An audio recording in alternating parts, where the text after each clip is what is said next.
Bonjour, je m'appelle Marc Massot, sommelier. Je viens d'installer le musée de la sommellerie près d'Angers, à Saint-James-sur-Loire. Donc régulièrement on fait des soirées à thème, comme hier, soirée vin et millésime. On fait des cours de dégustation, des soirées privatives, des soirées sur des vins étrangers, des soirées sur des bières, des soirées sur des whisky, etc. Donc tout ce qui concerne bien entendu les boissons et la gastronomie.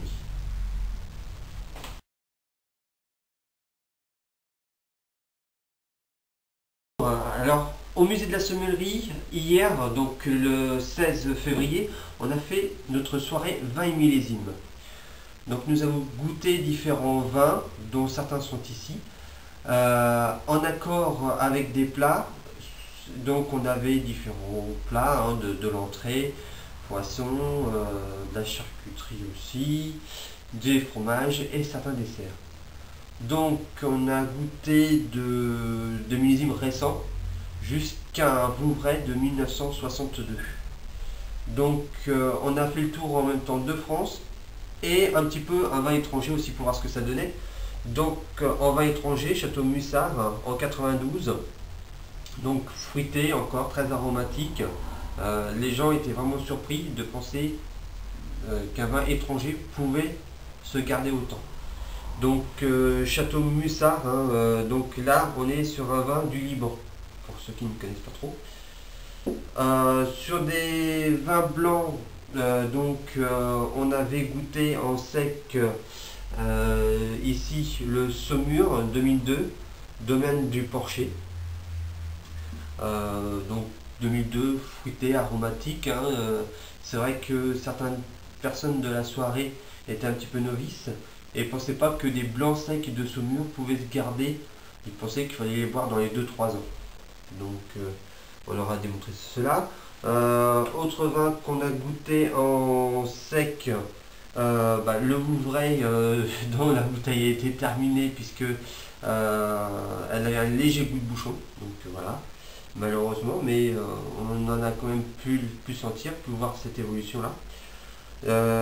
On a goûté des vins d'Alsace, donc avec un muscat de 1977 et un autre vin aussi, un vin d'Alsace 1976, donc avec le Tokay. Toujours dans les blancs, on a goûté aussi un vin du Jura, un vin de paille de 97. Ensuite, on est passé sur les rouges. Donc, on a goûté un Anjou Village, donc qui nous vient du château de Passavant en 1992.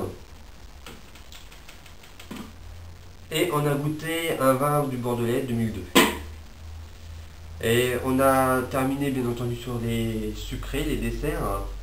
Donc on a eu un Bunzo 2001, domaine de Closeron. On a eu un Coteau du Léon Chaume, donc c'est château de la Roulerie, sur le millésime 1979. Et on a fait une petite dégustation aussi sympathique sur un Sauterne 1990 de chez Baron Philippe de Rothschild. Donc c'est bien de vous en parler, je vais essayer de vous les faire partager, même si c'est un petit peu difficile à travers une vidéo. Moi je vais commencer par le Saumur, on va revenir dessus. Donc Saumur 2000, domaine du Porcher.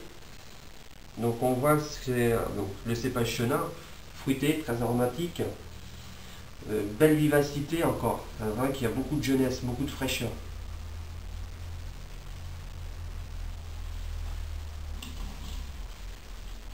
En bouche c'est pareil, l'acidité est toujours marquée, on a un beau fruité, une belle explosion aromatique.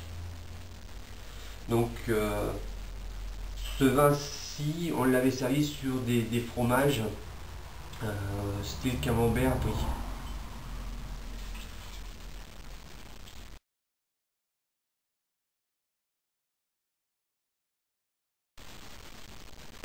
Donc le château Mussard, vin du Liban en 92.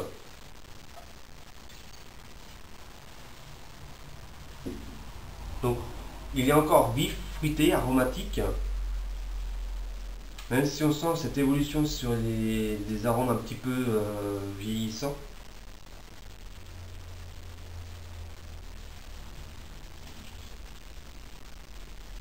Et en bouche, il est encore très jeune, belle vivacité. On est là en bouche, on ressent plus le côté fruits secs, fruits comme de la pomme, du coin, du litchi, avec un petit côté abricot par derrière.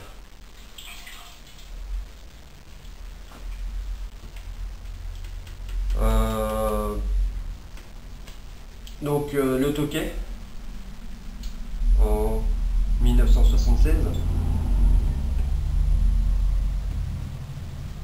Donc on sent vraiment cette évolution là sur des arômes vraiment de vieillissement. Il est toujours avec une belle acidité.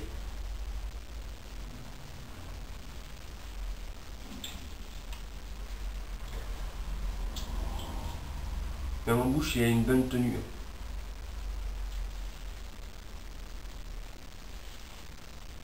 Donc le vin de paille 97, hein, Auguste Pirou.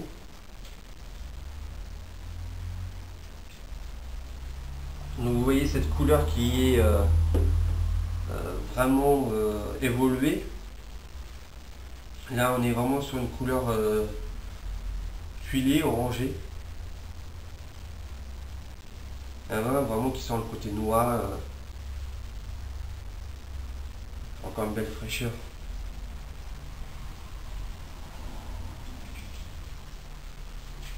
En bouche, il prend vraiment toute la bouche, hein, est vraiment très présent.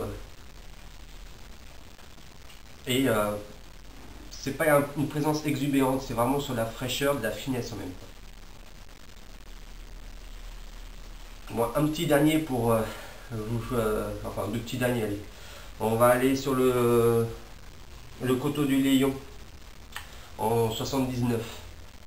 Donc c'est pareil, il y avait un invité qui était de 79. Enfin, une personne qui assistait au cours. Donc ça lui a fait plaisir de goûter son année de naissance. Donc là on est sur une couleur or vif encore. Même si on voit une petite évolution. On est vraiment sur des arômes de fruits confits, avec encore une vivacité au nez agréable.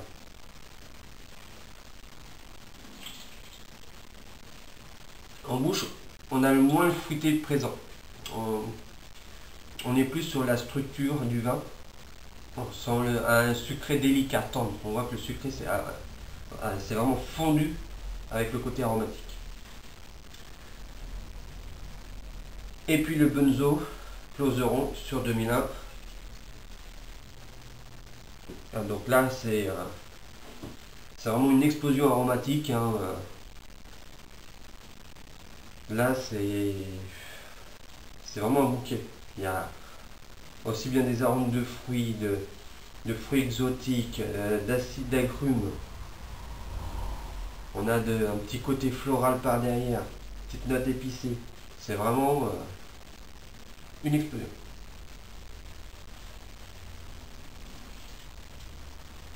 En bouche, il est très frais. On voit ce côté sucré, mais avec une acidité. Donc, il y a un très bon équilibre à ce niveau-là. Ça, c'est encore un vin qui peut largement se faire. Donc voilà, au total, on avait 14 bouteilles. Donc, je ne les ai pas toutes, puisque en même temps, chaque personne avait la possibilité de repartir avec une bouteille qui lui a plu pendant la dégustation. Donc voilà les exemples de soirées qu'on peut passer au musée de la sommellerie. Donc je vous dis à bientôt.